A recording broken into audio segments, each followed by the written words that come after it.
A waitress answered a call in Russian in front of a millionaire. The next day, she was taken to a private jet. "No, wait, can you just email me instead? I do not understand what you're saying." The man's voice was firm but clearly strained.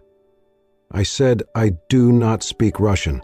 Please just stop shouting for a second." He pulled the phone slightly away from his ear, closing his eyes for a beat, like he was trying to will the words into something he could comprehend. "I don't think they're going to email," a quiet voice said beside him. He turned his head sharply to see a young woman in a faded black apron, her brown curls tied back neatly, a notepad in her left hand, and a cautious look in her eyes. "I speak Russian," she added, her tone gentle but confident. "If you want, I can help." He hesitated only a second before handing her the phone, his expression tense with urgency. She brought the phone to her ear, nodded politely as she listened, and responded in fluent, measured Russian. Her voice changed, smooth, precise, commanding without being harsh.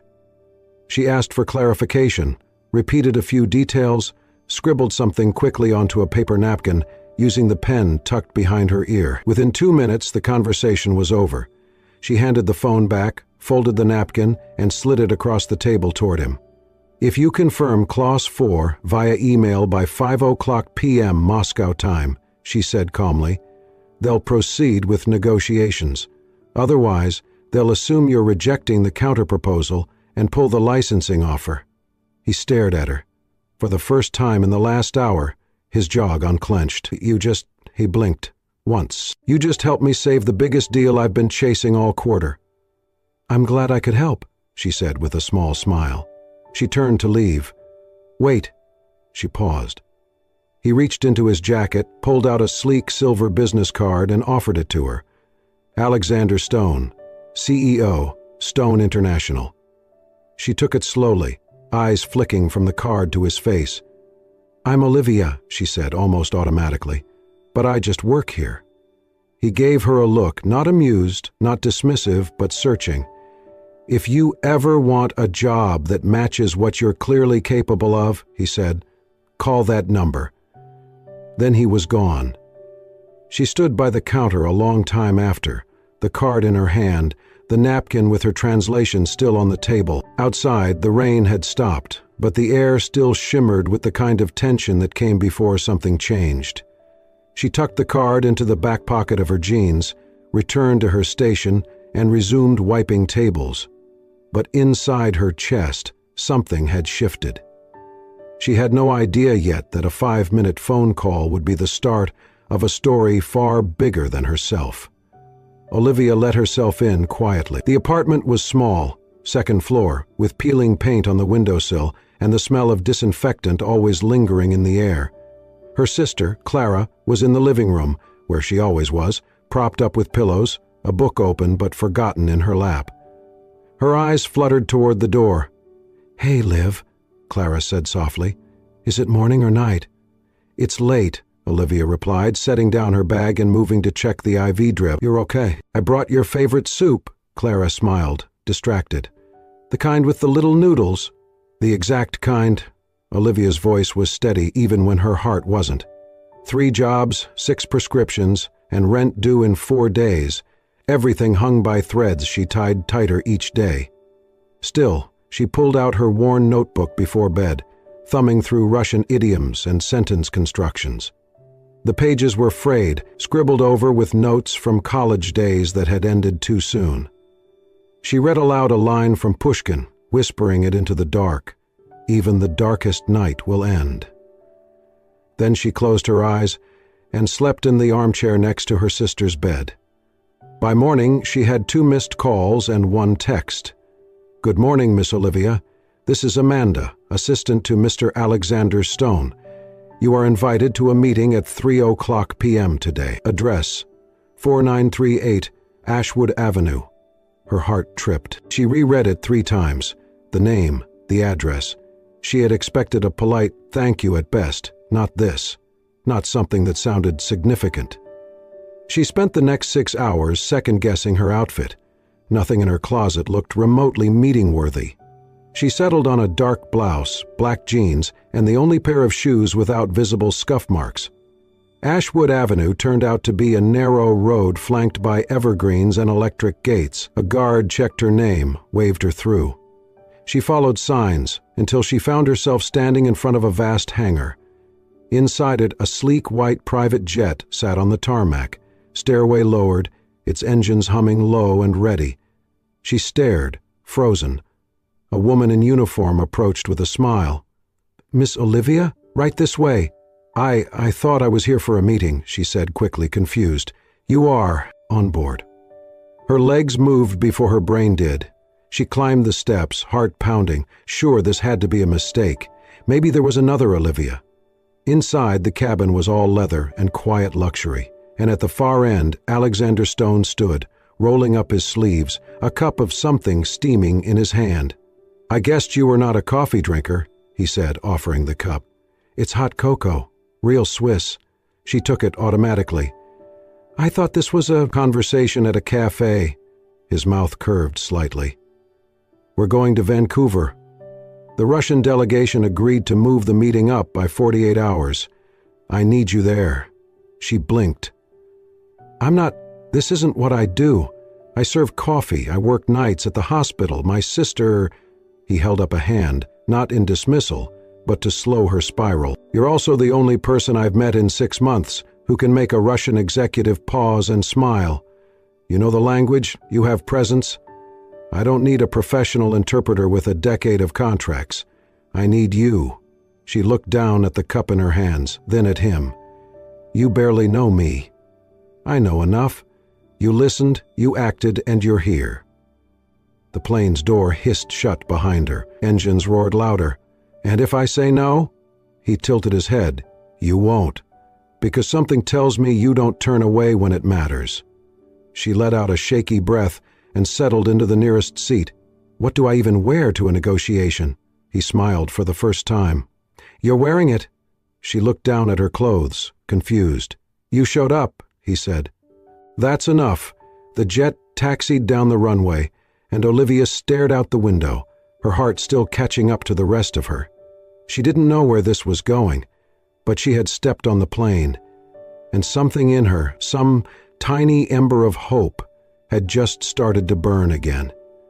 The jet had reached cruising altitude, and the world below had flattened into shades of soft gray and silver. Olivia sat stiffly in her cream-colored leather seat, her hands clenched around the cup of cocoa that had long since cooled. Her old blue button-down, ironed that morning but wrinkled from anxiety, felt out of place against the elegance around her. She crossed her ankles, trying not to scuff the polished flooring. Her bag sat beside her on the floor. From it, the corner of a worn notebook peeked out. Alexander sat across from her, not saying much. He tapped through emails on his tablet, but his gaze drifted to her now and then, quiet and measuring. When the plane jolted lightly through a patch of turbulence, Olivia flinched. She looked quickly out the window, pretending not to notice the lurch in her stomach. Alexander noticed. Without a word, he stood, crossed the cabin, and reached into the overhead compartment. A moment later he returned, not with a blanket, but with a soft wool coat. He offered it to her. She hesitated. "Just in case," he said simply. She took it. It was warm and smelled faintly of cedar and something she could not name, something expensive and understated. He also handed her a neatly folded napkin. "I saw you wipe your hands on your jeans when we took off," he said, almost smiling. Old habit," she muttered, flustered. "You're doing fine." He sat down again, more relaxed now. "You ever been on a plane before?"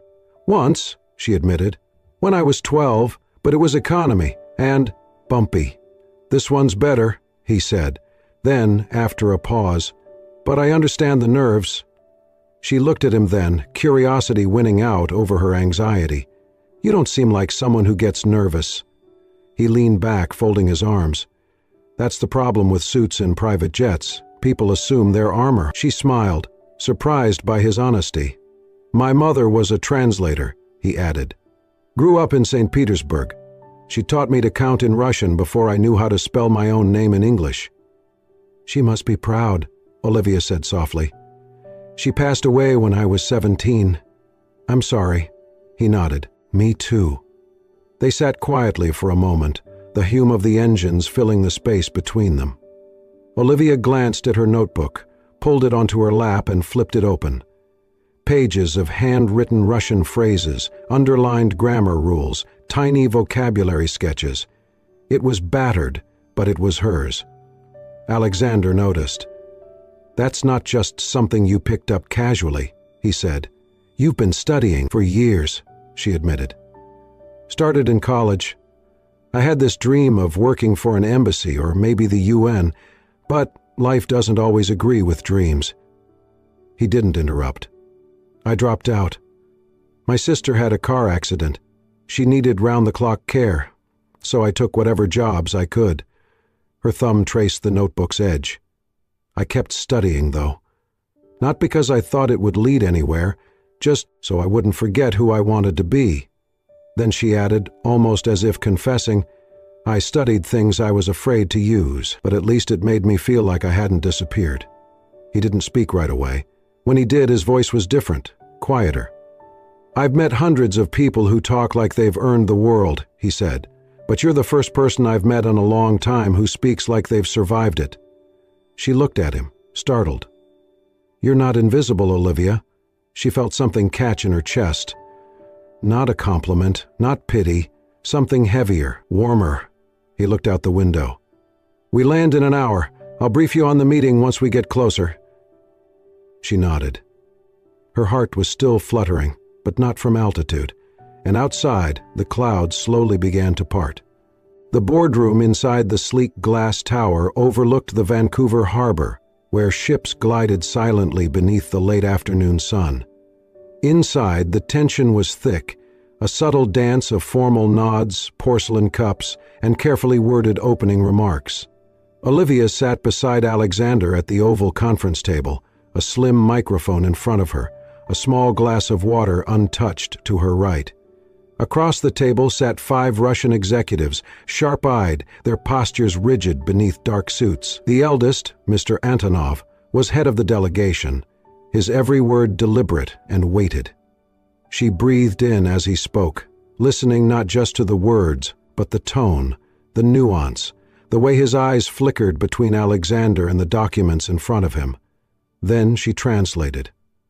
Her voice was calm and clear, but it carried the subtle inflections that mattered, the uncertainty in Antonov's first clause, the guarded approval in his second, the pride when he described his company's legacy. She mirrored it all in English, without missing a beat.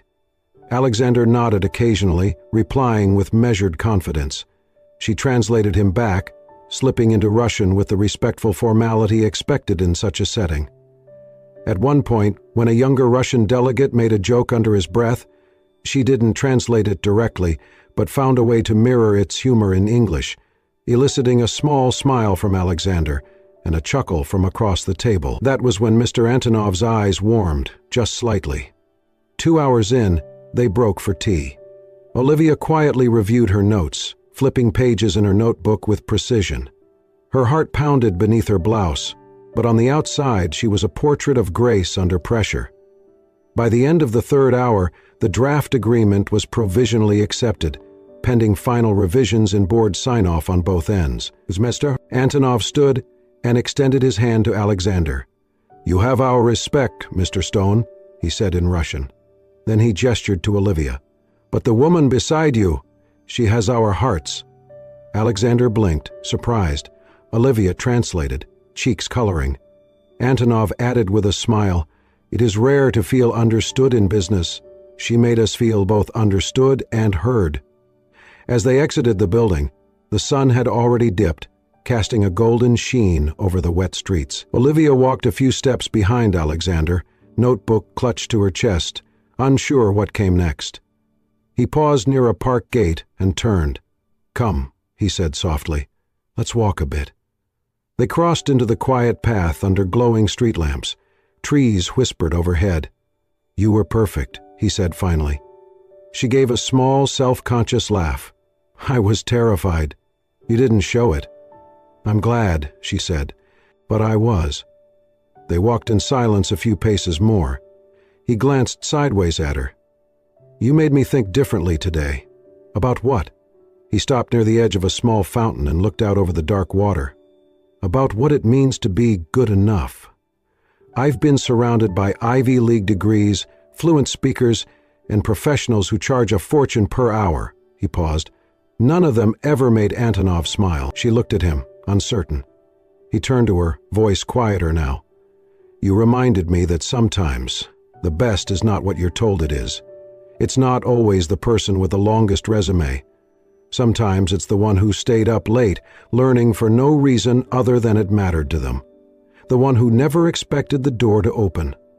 Olivia didn't know what to say. Her throat tightened. Alexander looked at her gently. "You opened a door today." She looked down at her hands. "I didn't even know I had the key." He smiled, not saying more. The night air wrapped around them in quiet understanding. And somewhere inside Olivia, something shifted. No longer the girl who didn't dare to dream, but a woman whose voice had just translated more than words. The invitation came 2 days after they returned from Vancouver. Olivia had barely settled back into her old rhythm. Back at the cafe for a shift, back at her sister's side in the evenings, when her phone buzzed with an official email from Stone International. The subject line read, "Offer of position, communications consultant, Stone International headquarters." Her hands trembled as she scrolled through the message. It was real. They wanted her, not just for translation, but for something bigger, a full-time position in the global communications team. It meant a stable salary, health benefits, flexibility to care for Clara. It meant recognition, and something she had not felt in years, momentum. She said yes. By Monday, she was on the 38th floor of a shimmering glass tower in downtown LA, seated at a glass desk overlooking the skyline. Her name was on the door, Olivia Bennett, communications consultant. The first few weeks were exhilarating. She assisted in refining presentations for international clients, helped the PR team prepare for global launches, and even rewrote several key passages of a keynote speech Alexander would later deliver flawlessly to a room of European executives. Everyone seemed polite, respectful, almost everyone. Rachel was the first to greet her when she arrived at the office that first day. Tall, impeccably dressed, with a practiced smile and eyes that never quite softened. "Welcome to the big leagues," Rachel had said, her voice friendly but distant. "Let me know if you need help keeping up." Olivia had smiled, thanked her, and got to work. But little things began to shift over the next 2 weeks. A file she'd carefully translated went missing. A client's name was spelled wrong in a memo she swore she'd checked twice. Documents she left saved and time-stamped were mysteriously updated after hours. Then came the real blow. An important contract, prepared for a Russian client Olivia had previously impressed, went out with 3 critical mistranslations. Small words, but massive implications.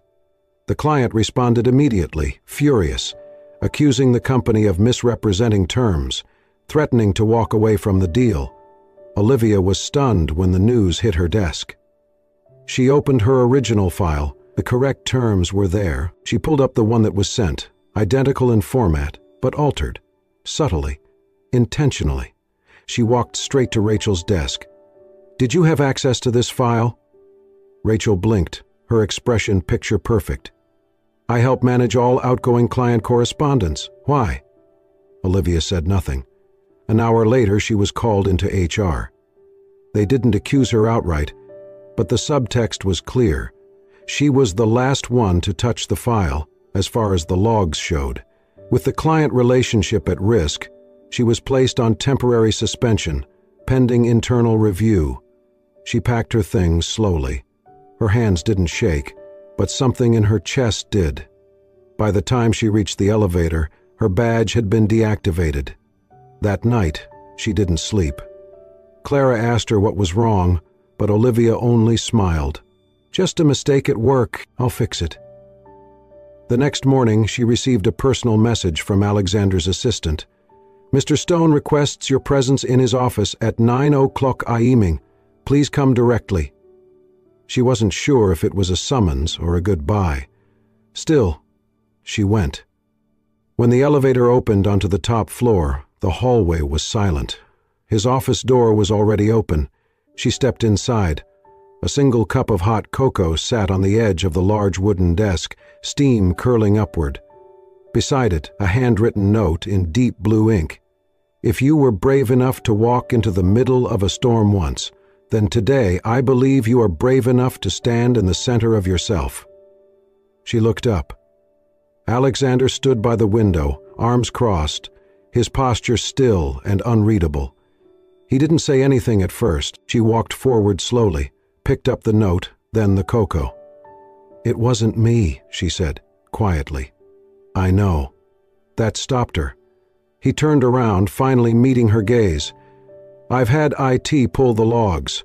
The file was edited under your login after hours from a remote IP. "Rachel," Olivia whispered. He nodded. "She's already under investigation, but that doesn't change the optics. Yet. I needed to act quickly. The suspension was procedural, but I never believed it was your error." Her throat tightened. "Why didn't you tell me?" "Because I wanted to see if you would come back," he said. "If you would still walk in here with your head high. You did." She didn't speak. He stepped closer, gently taking the cocoa from her hand and setting it back on the desk. "This place, this world, is not always fair," he said. "But I will be with you." Her eyes burned, but she didn't cry, not until he quietly added, "I trust you, Olivia. That hasn't changed, and it won't." It rained softly that evening. The sky was dim, and the streets gleamed under the weight of quiet storm clouds. Olivia sat by the window of her apartment, her sister Clara asleep in the next room. She should have felt relieved. The truth had come out. Rachel had been exposed. But instead, Olivia felt hollow. There was a knock at the door. She opened it to find Alexander, not in his usual pressed suit, but in a dark coat with the collar turned up, his hair damp from the rain. He held a folder in one hand and something tucked beneath his arm. "I thought you might want to see this," he said quietly. He stepped inside without ceremony, setting the folder on her kitchen table. Olivia followed. Inside were the digital trace logs, metadata records, and internal memos. The documents were neatly clipped, annotated in Alexander's handwriting. One paper showed the exact timestamp of when Rachel had accessed the file Olivia had translated, 37 minutes after Olivia's last save, from a different terminal. "She left a trail," Alexander said simply, "and I followed it." Olivia sat slowly, her fingers tightening on the edge of the table. "I don't understand why she did it," she said. "Fear," he replied. "Of being replaced, of becoming invisible. It makes some people cruel." She looked up at him. "You believed me from the start." "I didn't need to believe," he said, taking a seat across from her. "I verified. I don't trust words. I trust patterns, and the pattern didn't match you." He slid a small piece of folded paper toward her. She opened it. "I don't believe in accidents. I believe in traces." She smiled faintly, a tear threatening to fall. "Why did you come tonight?" she asked. "You could have sent this through HR." "Because truth deserves more than an email," he said. "It deserves to be delivered by someone who sees it." He stood up, walked to the window, then turned back to face her. "You walked into my world without asking for anything," he said softly, "but every time you spoke, something in the room changed. People listened." "I don't know if I belong in your world," Olivia whispered. Alexander studied her. "Maybe not, but maybe I don't belong in it either, not if it allows people like Rachel to thrive and people like you to doubt themselves." He walked back over to her, set a second item on the table, her favorite brand of dark chocolate, and a travel-sized bottle of lavender hand lotion. "Small things," he said. "I pay attention." That was when she realized he had always been watching, not to test, but to understand. She stood slowly, the silence between them filled with something too big for words. He moved toward the door but paused. "I'm not standing here tonight to be noble," he said without turning around. I'm standing here because when someone is right, when they've done right, they deserve someone beside them." Then he looked back. And today that someone is me. The door clicked shut behind him, but Olivia didn't move. She stood there, heart full and throat tight, staring at the folder, the paper, the chocolate, the lotion, all pieces of a story that told her, "You were never invisible." And for the first time in years, she believed it. The villa stood on a quiet slope above Lake Geneva, a blend of stone and stillness, its centuries-old walls bearing ivy like a coat of memory. White curtains rippled through the open windows, catching the mountain air that whispered through the rooms like something holy. It was a place removed from time, untouched by deadlines, unbothered by titles. For 2 weeks, the villa became a haven for the international team working on a groundbreaking partnership with the United Nations, an initiative for global digital education. Olivia had been invited not just as an interpreter, but as a strategist.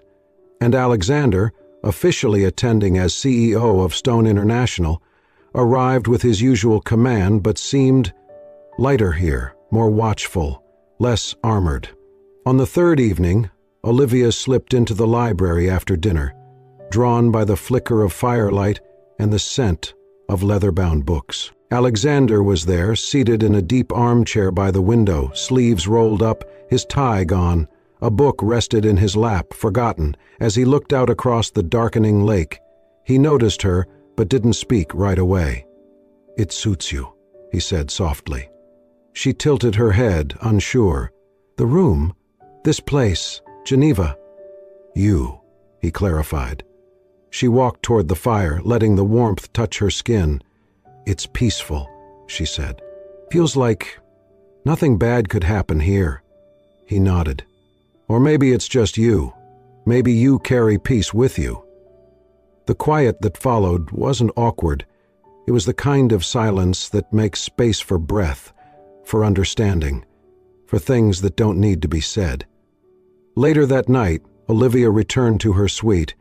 The lights were low, and on her desk sat a small, elegant box, no card, no explanation. Inside was a fountain pen.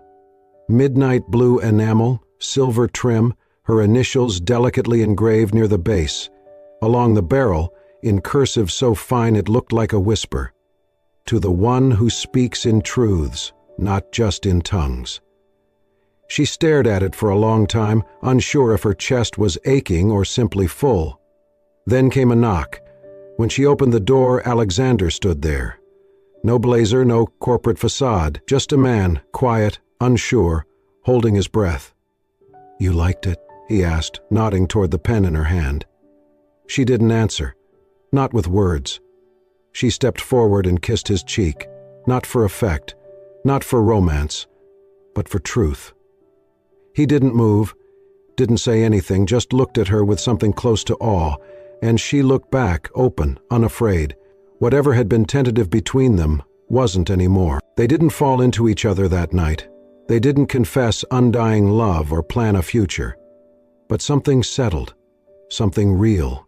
In the days that followed, they worked as a pair, not just colleagues, something closer.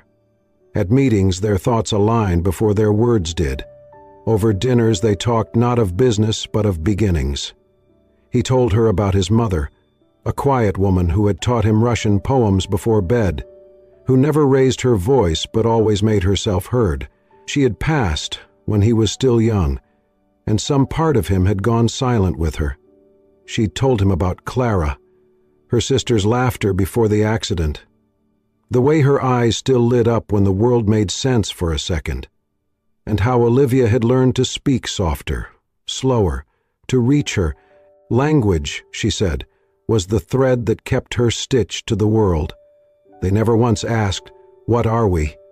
They didn't need to.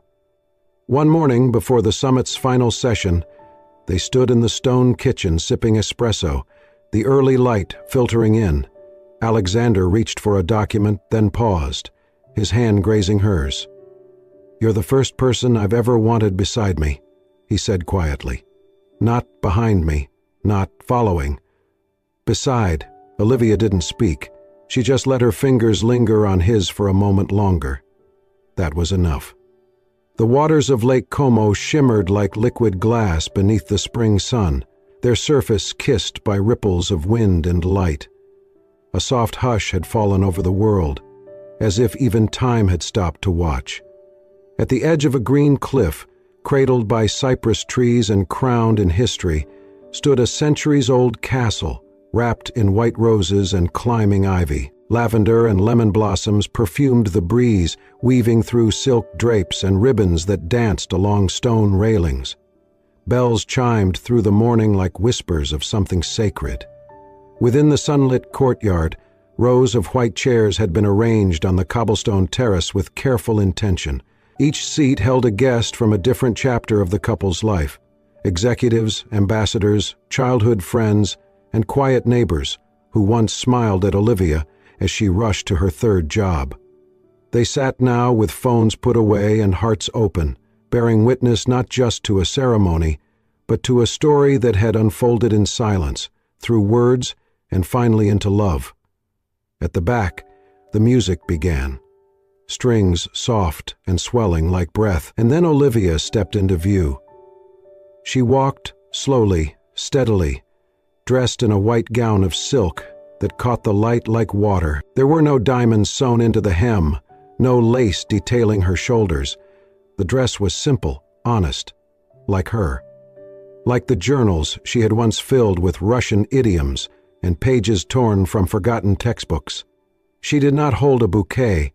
Instead, in her hand was a small fountain pen with a silver clip, midnight blue, the one Alexander had given her in Geneva. Alexander stood waiting at the altar in a suit of dove-gray linen, the color of morning fog. His posture was calm, grounded, but his eyes, those impossibly tender eyes, never once left her. Not when she reached him, not when their fingers brushed, not even when his voice trembled as the officiant invited him to speak.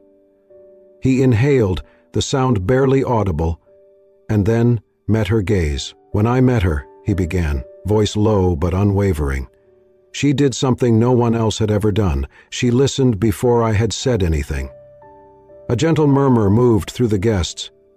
She did not ask what I owned. She didn't care where I had flown from or who sat beside me.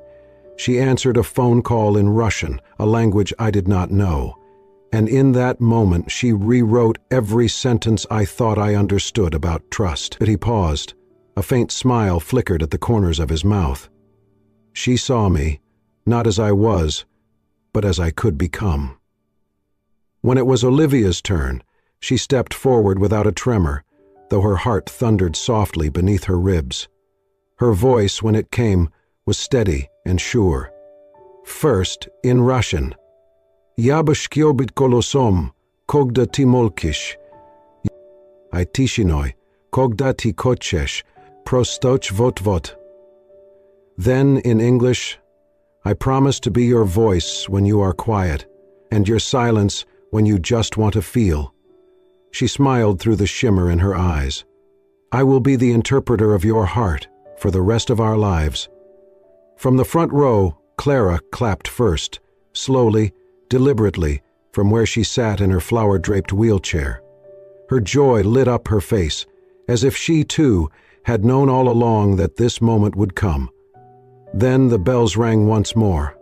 White petals drifted from the balconies above, caught in the breeze like blessings, and beneath that soft shower, Alexander and Olivia leaned into each other, lips meeting for the first time as husband and wife. It was not just a wedding, it was a promise, spoken in the quietest of dialects, a punctuation mark at the end of a sentence begun years earlier in a tiny cafe where a girl answered a call and, in doing so, answered her life. And beneath the Italian sky, among roses and wind, and all the ways two people can learn to understand one another, a story that started in translation found its truest meaning, with love, with trust, and a future made not of fortune, but of choice. Thank you for joining us on this incredible journey, from a quiet cafe to a castle on Lake Como. Olivia and Alexander's story reminds us that sometimes one small act of kindness, a voice offered in the right moment, can change everything. If this story moved you, inspired you, or made you believe just a little more in the quiet magic of second chances, we invite you to be part of our community. Subscribe to Soul-Stirring Stories for more true-to-heart tales like this, stories of love, resilience, and the extraordinary power of simple human connection. Your next favorite story is just one click away.